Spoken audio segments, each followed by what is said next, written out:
Channel. இன்றைக்கி நம்ம சேனலில் என்ன பார்க்க போகிறோன்னா ஹோம்மேட் பாஸ்தா எப்படி பண்ணுறதுன்னு தான் பார்க்க போகிறோம். அதுக்கு முன்னாடி நம்ம சேனலை புதுசாக பார்க்குறீங்களோ அப்போ சப்ஸ்கிரைப் பண்ணிக்கோங்க, பக்கத்தில் இருக்க பெல் ஐக்கானை கிளிக் பண்ணிக்கோங்க.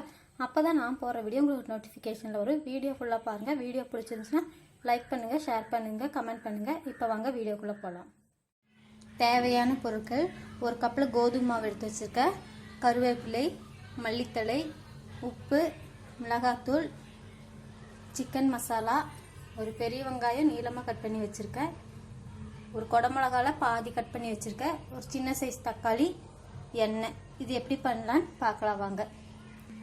ஒரு பாத்திரம் எடுத்துருக்கேன், அதில் நம்ம எடுத்து வச்ச கோதுமை மாவை போட்டுக்கலாம். மாவுக்கு தேவையான அளவு உப்பு போட்டுக்கலாம்.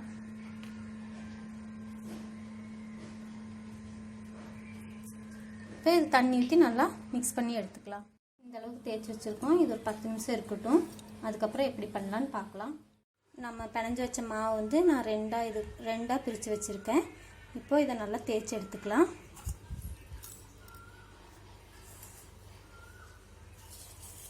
கொஞ்சமாக வர மாவு போட்டு நல்லா உங்களால் எவ்வளோ தேய்க்க முடியுமோ அவ்வளோ தேய்ச்சி எடுத்துக்கலாம். நான் தேய்ச்சிட்டு காமிக்கிறேன் பாருங்கள். நான் இந்த அளவுக்கு தேய்ச்சி வச்சுருக்கேன்.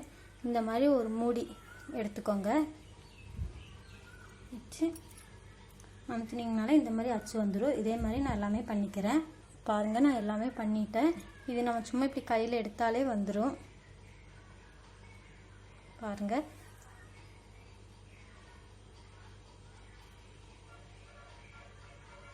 இதே மாதிரி நான் எல்லாத்தையும் எடுத்துக்க போகிறேன்.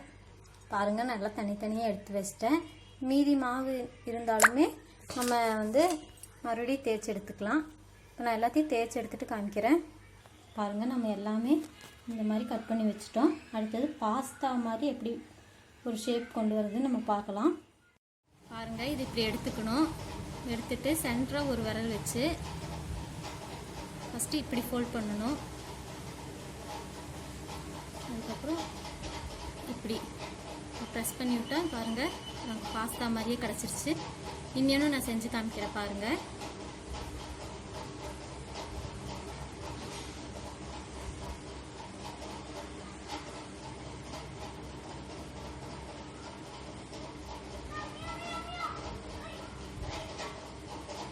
இதே மாதிரி இப்போ நம்ம எல்லாமே பண்ணி எடுத்துக்கலாம். பண்ணி எடுத்துட்டு எப்படி பண்ணுறதுன்னு நான் காமிக்கிறேன்.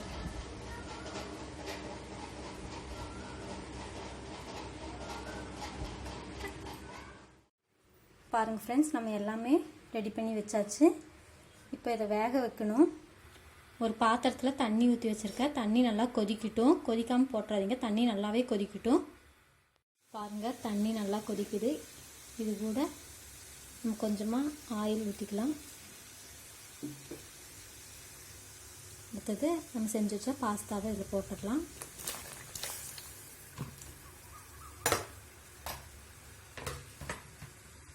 இது வெந்துருச்சுன்னா மேலே வந்துடும் எல்லாமே. இது கூட கொஞ்சமாக உப்பு போட்டுக்கலாம். நான் இது வேகிறத கொஞ்சமாக உப்பு போட்டுக்கிறேன். ஒரு 10 நிமிஷத்தில் வெந்துடும். பாருங்கள், நம்ம பாஸ்தா சூப்பராக வெந்து மேலே எல்லாம் வந்துருச்சு. அடுத்தது இது எப்படி தாளிக்கலான்னு பார்க்கலாம் வாங்க.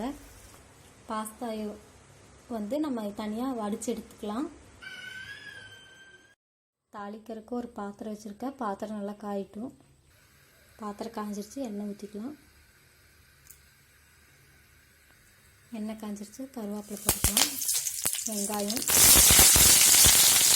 நல்லா வதங்கிக்கலாம். அடுத்தது குடமிளகா போட்டுக்கலாம்.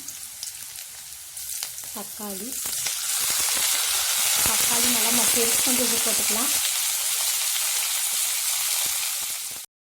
காரத்துக்கு ஏற்ற மாதிரி மிளகாத்தூள், சிக்கன் மசாலா ஒரு 1/2 டேபிள் ஸ்பூன் போட்டு நல்லா கலரிக்கலாம்.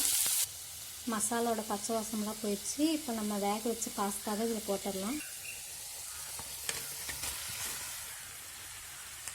நல்லா கலரி கொடுத்துடலாம். மல்லி இலை போட்டு இறக்கிடலாம். நம்மளோட பாஸ்தா ரெடி ஆயிடுச்சு. இப்போ வேறு தட்டுக்கு மாற்றிக்கலாம். பாருங்கள் ஃப்ரெண்ட்ஸ், நம்மளோட பாஸ்தா சூப்பராக ரெடி ஆயிடுச்சு. இதே மாதிரி வீட்டில் நீங்களும் ட்ரை பண்ணி பாருங்கள். ட்ரை பண்ணி பார்த்துட்டு எப்படி இருக்குன்னு எங்களுக்கு கமெண்ட்டில் சொல்லுங்கள். மீண்டும் இன்னொரு வீடியோவில் சந்திக்கலாம். Bye friends.